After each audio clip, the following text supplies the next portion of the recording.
Presiding Officer, I am pleased to open this important debate on migration.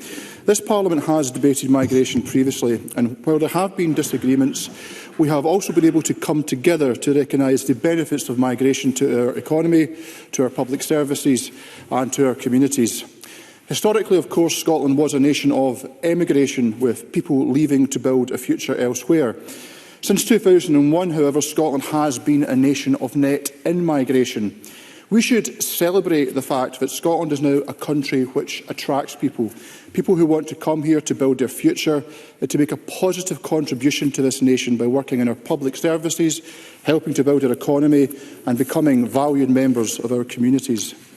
People choose to come to Scotland from across the world and from across the UK. Latest data shows that more people chose to come to Scotland from the rest of the UK than leave Scotland. 13,900 more people. Like many nations across the world, Scotland's population is ageing. National Records of Scotland data shows that just over 20% of the population is aged 65 and over. Over the last 2 decades, the number of people aged 65 and above has grown by 36%, while the number of those under 16 has fallen by 5%.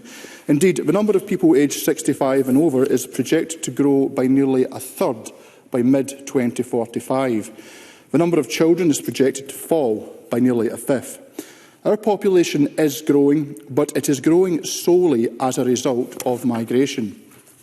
John Roth-Smith, Director of Census Statistics at National Records of Scotland, stated, "Without migration, Scotland's population would have decreased and we would have fewer people in younger age groups. It's clear we need to continue to attract people to Scotland to grow our economy and sustain our public services."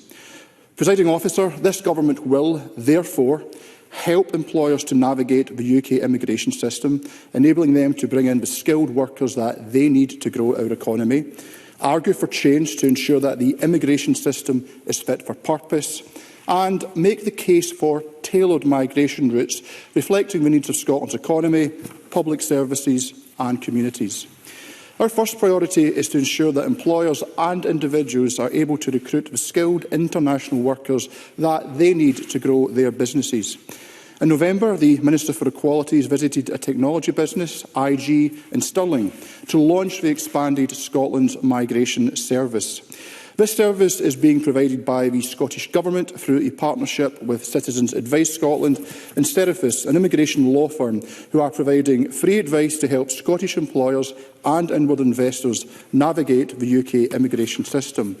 Through the partnership with Citizens Advice Scotland, Scotland's Migration Service is supporting international students, people who have recently moved to Scotland and prospective movers who have a confirmed job offer or are moving to join a close family member. Presiding Officer, this Government is investing in support for employers to help them to navigate the existing system. But we are also hearing the very clear message that the current immigration system is not fit for purpose. It is expensive, it is bureaucratic and difficult to navigate, and it is too focused on salary thresholds rather than the skills and expertise our economy needs. It is deeply regrettable that for too long, too much of the discourse on migration has focused entirely on reducing numbers, rather than having an honest public discussion about the needs of our economy, our public services and our communities. We need an immigration system that meets Scotland's needs.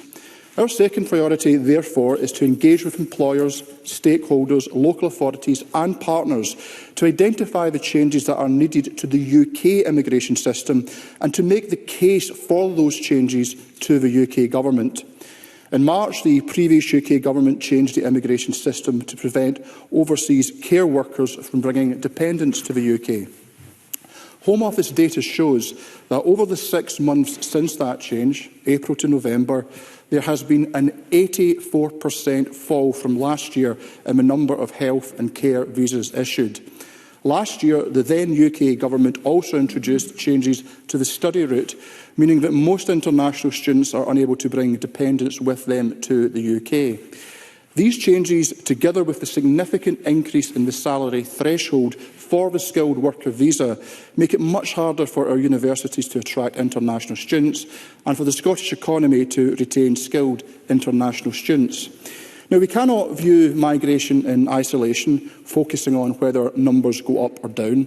Migration needs to be one strand in a wider strategy, bringing together the needs of our economy, our public services, training and skills. It is welcome that the UK Government has set out their intention to bring together migration, skills and industrial strategy, and this Government will engage constructively in that process. However, we need to ensure that this process considers the needs of different communities. The current immigration system recognises that we need migration solutions tailored to the needs of different sectors. But we also need to recognise that there may be cases where we need different routes based on geography.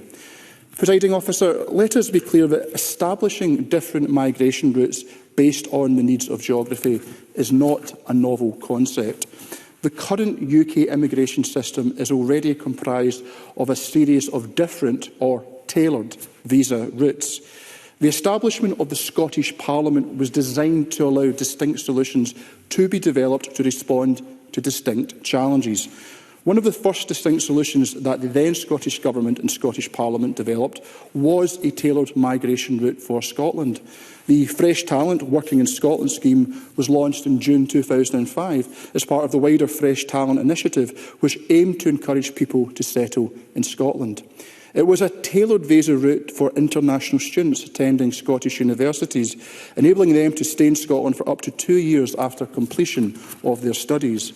In 2005, the then UK Government recognised that Scotland had distinct demographic needs and supported the establishment of a tailored migration route to address those needs. Our ambition is for the current UK Government to work with us to once again deliver a tailored approach to migration which meets the needs of Scotland.